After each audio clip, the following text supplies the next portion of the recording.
Hello, welcome back. In the last video, we were talking about how if we want to find out if a series converges or diverges, we can compare it to the improper integral. And if the improper integral converges, we will say that the series must also converge. We said that they go hand in hand. Okay? Now, we also said that if this integral does converge, for example, this integral converges to 1/2. It does not mean that the series converges to 1/2. And the reason for that is because even though we're comparing the two, they're really not the same. Most of the time, we cannot determine what a series will converge to. We know it will converge. A very famous example of a series is the number pi. Pi is generated by an alternating series. We'll talk about that later on. And it's 3.14159, and it goes on. Well, pi converges. We can prove it using our series test. We'll talk about that next week or later on. So we know pi converges, but what will it converge to? That we don't know because it's irrational. It goes on forever and ever and ever, never repeating. But we know it converges. For example, I can say pi will converge, let's say 3.14. Let me do it this way. I can say pi will be between 3.14 and 3.15. So even though I cannot determine what pi converges to, I am able to get a range about where it should converge to. I can say it's going to be between two different values, and that's really not that inaccurate. I mean, look at this. That's less than that's a hundredth of a decimal off. So if I approximate pi at 3.14, I'm less than 1/100th of a decimal off the actual value. If I said pi could be 3.143 if I were to approximate it, and I'd still be within my error here, and that's what we're going to talk about next.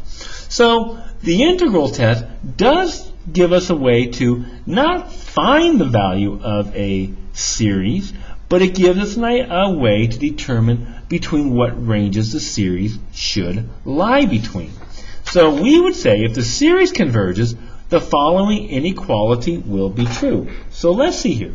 Here's my series in the middle. Let me go to switch red. Here we're saying that my series, which is in the middle, is between the value of the integral between 1 to infinity, and that's going to be of course, my lower bound. Let me write it out this way. I should write it out this way. Hold on here. So my series will be between my lower bound, and over here, this is my lower bound again, plus my first term.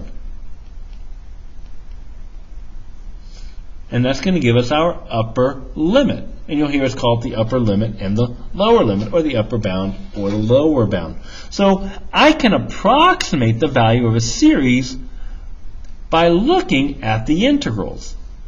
For example, what this is saying is that this is the most we can add to our series.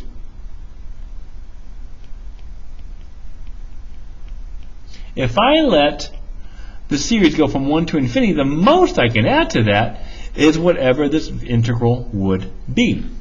So let's take a look here. Use our example from 1b up here from the previous video, and the integral test to find the upper and lower bound on the limit of our series. So what is this kind of telling us to do? Well, my rule says I can evaluate my series. I can approximate the value of the series by putting it between the lower part of it, 1 to infinity, 1 over x cubed dx, and the first term, a sub 1, plus my lower bound. This should be an integral.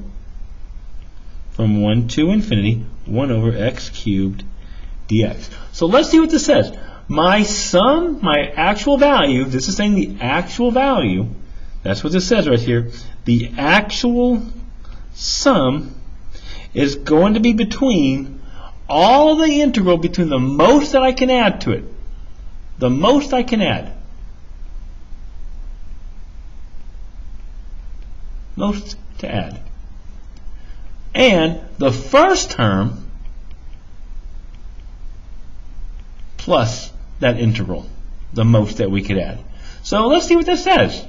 Well, I can now say that the sum of my series, 1 over n cubed, well, what was the value of our integral here? We said it's equal to 1/2. Now this is the tricky part. We have to get our first term, a sub 1. Well, that's easy to do. I can find that easy. Just 1 over 1 cubed. 1 over 1 cubed plus my integral, 1/2. So therefore, we can say our series, the sum of our series, is going to be between 1/2, should put this 1 over n cubed here, and what's 1 plus 1/2? 3/2. So even though I don't know the actual value, I know it's going to be between 1/2 and 3/2. Very cool to do. Okay? All right. Go to the next video, and then we're going to take a look at a shortcut for some of the integral tests for us. We'll see you then.